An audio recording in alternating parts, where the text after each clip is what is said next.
All right, let's talk about one of the most exciting and, yeah, one of the most dangerous new territories online, cryptocurrency. If you've ever been curious about what this whole decentralized finance thing is really all about, and more importantly, how you can actually dip your toes in without falling into its many, many traps, then you are in exactly the right place. Let's get into it. So to really get where we're going, we first have to understand where we're coming from. On one side, you've got what we call traditional finance, or TradFi. You know this world. It's your bank, it's the big institutions with all their gatekeepers, their fees, their "we'll get back to you in 3 to 5 business days." But on the other side, you've got decentralized finance, or DeFi. The whole idea here is to use technology to just cut out all those middlemen. The goal? Lower costs, way faster transactions, and open access for literally anyone with an internet connection. It's a huge shift from a closed-off system to a wide-open, peer-to-peer one. And believe me, this shift is happening fast. I mean, in just 4 years, the DeFi world absolutely exploded.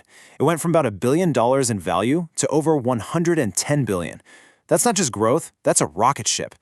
It's a massive signal of just how much interest and, potential people see in this new financial world. But, and this is a huge but, with all that potential comes a ton of peril. While the growth is absolutely staggering, so is this number. Over 8.6 billion euros. That's how much has been straight up stolen from DeFi platforms through hacks, scams, and all sorts of other nasty stuff. And that, right there, is the heart of our journey today. How do you navigate a frontier that has incredible opportunity, but is also filled with some very real, very hidden dangers? So, what's the magic behind the curtain? What is the core technology that even makes this new financial frontier possible? Well, pretty much the entire DeFi world is built on one thing: smart contracts. And look, the name sounds kind of complicated, but the idea is actually super simple. The best way to think about a smart contract is like a digital vending machine. You put in a coin, that's the condition, and it automatically spits out a soda. That's the outcome. There's no cashier, no middleman, it just happens.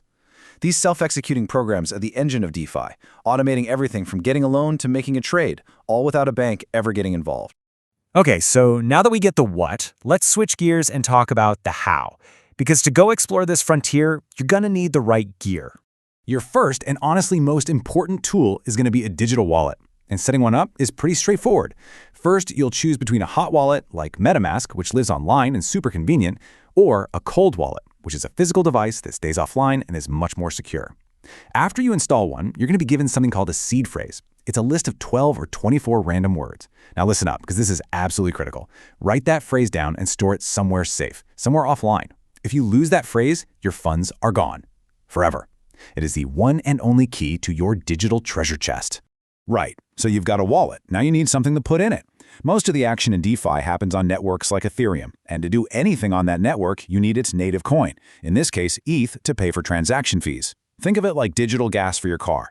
Now, you can buy it right there in your wallet. Super easy, but the fees can be a bit high. Or you can buy it on a big exchange and then transfer it over. But here is a life or death warning. Always, and I mean always, double check, triple check that you're sending your funds on the correct network. One tiny mistake here, one wrong click, and your money can vanish into the ether, permanently. Now, before you even think about making your first trade, we have to talk about the most important part of this entire journey. And it has nothing to do with technology or tokens. It's all about mastering the dangers inside your own head. Just let this number sink in for a second. 95%. The biggest risk you face as a beginner isn't some crazy market crash, it's the battle being fought between your own ears. There's this psychological bias called loss aversion, and studies show that the pain of losing feels about twice as powerful as the pleasure of winning. So just one emotional decision driven by that fear can wipe out weeks of careful progress. This quote just nails the internal conflict perfectly, doesn't it? When a trade is going your way, you're up, your brain is just screaming at you to sell and lock it in before it disappears. But when you're down, when you're in the red, that same brain just whispers, hang on, just wait a little longer, it'll turn around. This is the emotional roller coaster that throws almost every beginner off the tracks. You can think of these as the 4 horsemen of bad trading. Greed. That's what makes you hold on to a winning trade for way too long, hoping it'll go to the moon. Fear. That's what paralyzes you when you actually should be taking action. FOMO, the fear of missing out. That's the one that makes you chase a coin that's already pumped, so you end up buying at the absolute top. And then there's the last one, revenge, the most dangerous of them all. Revenge trading. This is what happens right after you take a bad loss. You feel angry, You feel like the market took something from you, so instead of stepping back, you jump right back in, usually with more money, trying to win it back. This is not a strategy. It's an emotional tantrum with your finances, and it almost always leads to even bigger, more painful losses. Learning to recognize that feeling and just walk away is one of the most critical skills you can develop. All right, we've mapped out the dangers inside your head, but the battlefield isn't just in your mind. Now it's time to map the threats out there in the wild, because the DeFi wilderness is absolutely filled with traps for anyone who isn't paying attention. Hey, remember those smart contracts we talked about, the engine of DeFi? Well, they're powerful, but they are written by human beings, and human beings make mistakes.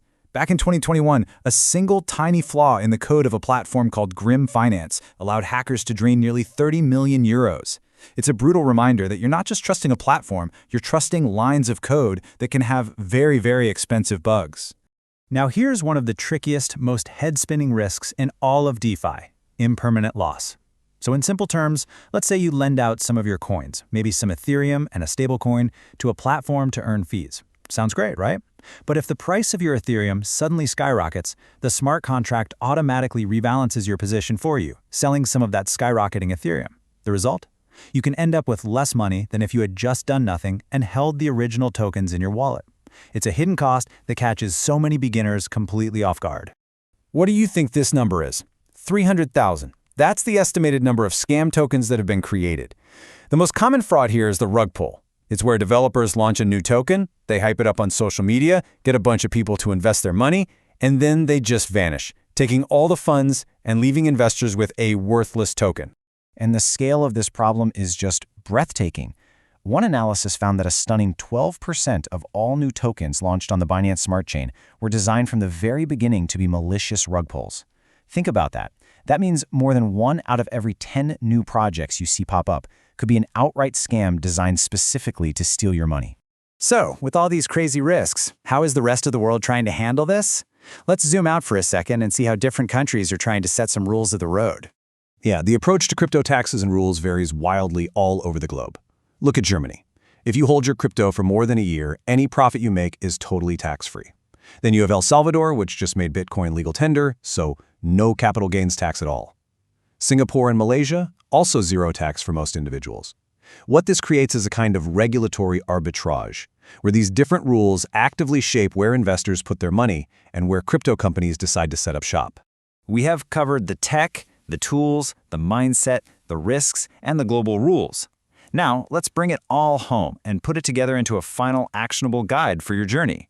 Here it is, your survival guide for navigating this frontier safely. First, start small. Only use money you can genuinely afford to lose. Second, have a plan before you ever click the buy button.